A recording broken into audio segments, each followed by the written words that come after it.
మనకి అధ్యాయాలని మనకు చెప్తూ ఉన్నాడు. అపోస్తలుడైన పౌలు పత్రికలో ఎఫెసీ రాసిన పత్రికలో మనకు ఈయన తండ్రి ప్రతి ఒక్క కుటుంబం గురించి చెప్తూ ఉన్నాడు అన్నమాట. ఇక్కడ మనకి ఎఫెసీ పత్రికలో మొదటి అధ్యాయం మొదటి వచనంలో ఆయన ఈ పత్రిక రాయించినప్పుడే మనకి కృపయు సమాధానము అనేది మనకి కలుగుతుందని ప్రతి అధ్యాయం చివరి కూడా ఆయన రాయడం జరుగుతుంది. ఇక్కడ కృప సమాధానం అనేది మనందరం కూడా జ్ఞాపకం చేసుకోవాలి. ఇక్కడ మనము చదువుకున్న పాఠ్యభాగంలో ఎఫెసీయులకు రాసిన పత్రిక 3వ అధ్యాయం 14 నుంచి 21 వరకు మనం చదువుకున్నాము. ఇక్కడ ప్రతి ఒక్క కుటుంబం అని, ఇక్కడ భూమి మీద ఉన్న ప్రతి ఒక్క కుటుంబం అని మనకి చెప్తూ ఉన్నాడు.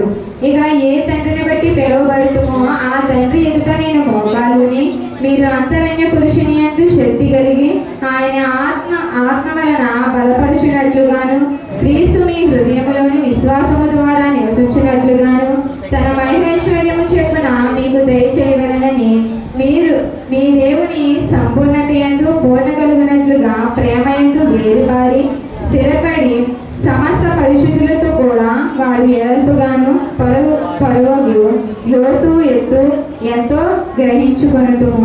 ఇక్కడ వాక్యం మనకి చెప్తూ ఉన్నదన్నమాట. ఇక్కడ భూమి ఉన్న ప్రతి ఒక్క కుటుంబం కూడా ప్రార్థన చేయమని చెప్తూ ఉన్నారు. అదైనా ప్రార్థన మనము ఎలా చేయగలుగుతున్నాము? మోకాలుని మన అంతరంగ జీవితంలో నుంచి మనము దేవునికి ప్రార్థన చేయగలుగుతున్నామా లేదా అనేది మనకి ఇక్కడ చెబుతూ ఉన్నారన్నమాట. మనము ప్రతిరోజు ప్రార్థన చేసేటప్పుడు మనము ఎలా చేయగలుగుతున్నాము? మోకాలుని మనము ప్రార్థన చేయాలి. మన అంతరంగ జీవితంలో నుంచి కూడా మనకు ప్రార్థన శక్తి అనేది కలిగే ఉండాలి. అలాగే మనకి ఇక్కడ మన అంతరంగంలో శక్తి కలిగి ప్రార్థన చేయాలి. దేవుని యందు భయభక్తులు లేని వారము వ్యర్థులమని మనకి వాక్యం సెలవిస్తున్నది. యెహోవా యందు భయభక్తులు గలవారు ధన్యులు. ఈ వాక్యాన్ని మనం తీసుకున్నట్లయితే మనము శక్తి కలిగి ఆయన యందు మనము ప్రార్థన చేయాలి. మనం ఆయనలో అంతరంగ జీవితం అంతా కూడా మనకి ఆయనకు తెలుసు. ఆయనకు తెలిసినప్పుడు మనము కూడా ఆయన ఎదుట మన పాపాలను కూడా ఒప్పుకోవాలి. ఎవరు కూడా వారి పాపాలని ఒప్పుకోవడానికి ఇష్టపడరు.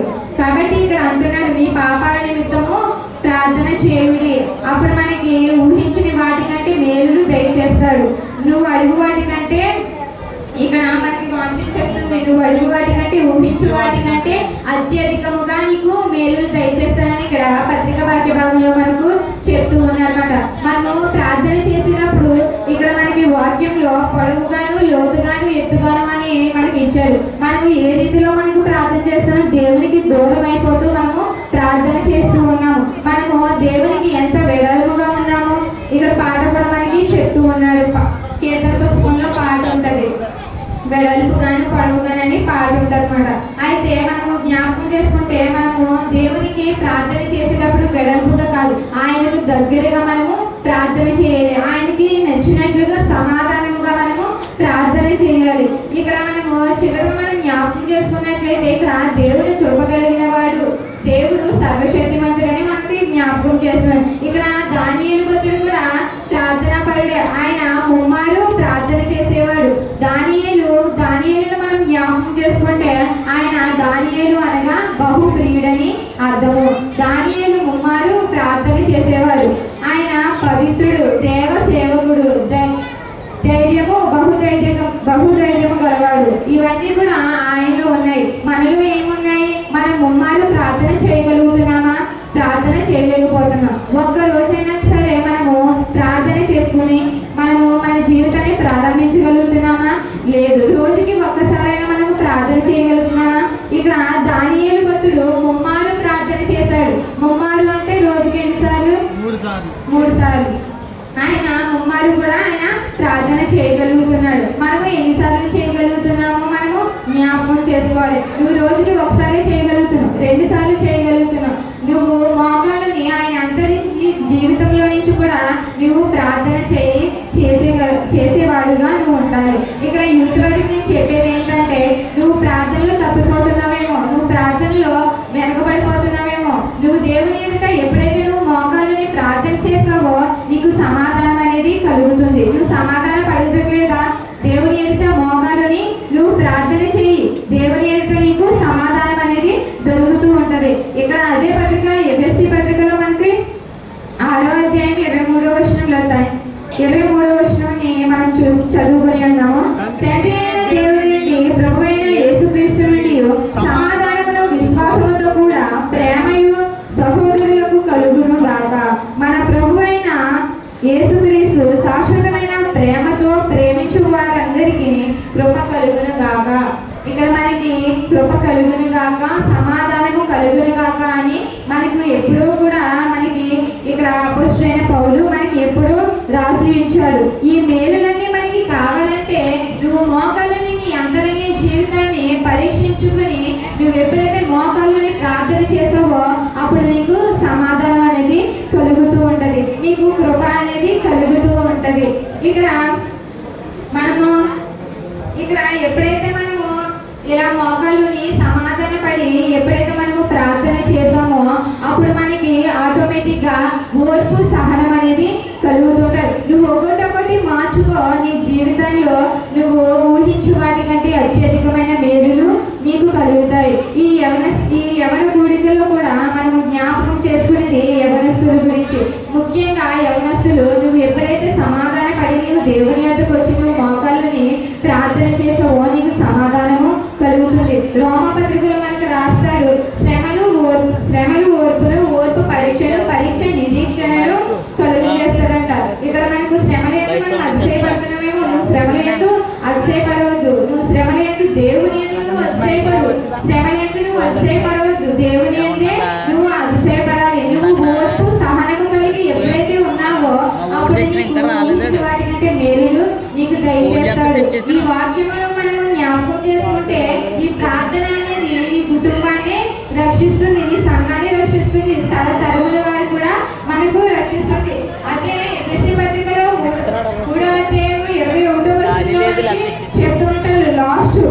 ఇక్కడ శక్తిగల దేవుని క్రీస్తు యేసు మూలముగా సంఘములో తరతరములు సదాకాలము మహిమ కలుగును గాక. ఆమేన్. ఇక్కడ మనకున్నది మన తరము వారు ప్రార్థన చేశారు కాబట్టి మనము ఈ రీతిగా ప్రార్థన చేయగలుగుతున్నాము. మనము ప్రార్థన చేస్తే మన ముందు తరాలు కూడా ప్రార్థన ముందు తరాలు కూడా మనకి ఏం చేస్తాయంటే సంఘంలో నిలబడతాయి. మన ముందు తరాలు కూడా భూమి మీద ఉండాలి అని అంటే మనము మోకాళ్ళని దేవుని యొక్క ప్రార్థన చేయాలి.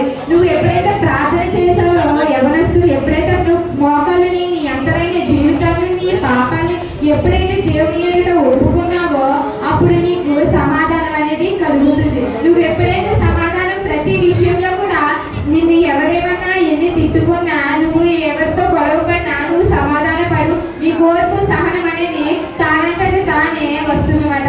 ఇక్కడ మనకి యవనస్తులు ఈ రోజు ఇలాగా కూర్చుని ఉన్నామంటే దేవుని కృపయే. ఆయన ఎదుట సమాధాన పడాలి, మనకు బయట వారితో కాదు సమాధాన పడేది. దేవుని ఎదుట నువ్వు ఎప్పుడైతే సమాధాన పడవో నీకు ఓర్పు సహనం అనేది ఉంటుంది. చాలా మందికి ఓర్పు సహనము చాలా తక్కువ.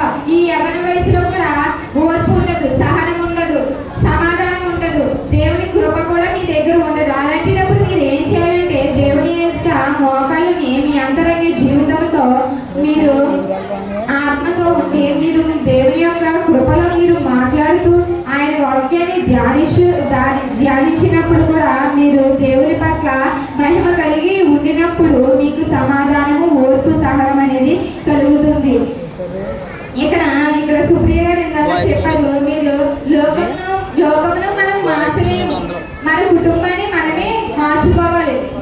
ఈ లోకం కూడా మనకి ఎందుకు, నీ కుటుంబంలో ఎంతమంది మారారు ఎంతమంది మారలేదు అని నువ్వు చూసుకుని వారిని మార్చగలిగితే, నువ్వు ఒక పాపినైనా రక్షించగలిగితే నీ జీవితంలో పరిశుద్ధాత్ముడు ఉంటాడు. నీ ఎదుట దేవుడు అనే పదము వాడుతూ ఉన్నప్పుడు నీకు నీ దేవదూతులు ఆయన నీ దగ్గర ఉంటూ ఉంటారన్నమాట. ఇక్కడ మనం చూసుకున్నట్లయితే ఈ రోమపత్రికలో ఓర్పు సహనం అనేది మనకందరికీ చాలా ముఖ్యము అని మనకు తెలియజేస్తున్నది. ఇక్కడ మనం చూసుకున్నట్లయితే ఏంటక్కడ కీర్తన గ్రంథం చదివించారు. యవనస్తులు ఎలా ఉండాలో కూడా ఇక్కడ సామెతల్లో కీర్తనలో కూడా మనకు స్పష్టంగా దేవుడు మనకి రాసి పెట్టారు, తన ప్రవర్తన ద్వారా మనకు రాసి పెట్టి ఉన్నారు. మనం జ్ఞానాన్ని ఎగ్జాంపుల్ గా తీసుకుని మనము ఎలాగైతే నడుచుకుంటామో ఆయన బట్టి మనం ఒక్కసారైనా మారి ఆయన ఎదుట మన పాపాలను ఒప్పుకుని నువ్వు ప్రార్థన ప్రార్థన చేసే వ్యక్తిగా నువ్వు ఉండాలని, నా చిన్న వాక్యంలో ఏమైనా తప్పులుంటే మన్నించమని, నువ్వు ఎప్పుడైతే మోకాళ్ళని ప్రార్థన చేస్తావో నీకు సమాధానం, ఓర్పు కలుగుతుందని ఈ యూత్ వారందరికీ తెలియజేస్తున్న మాటలు ముగిస్తూ ఉన్నాను.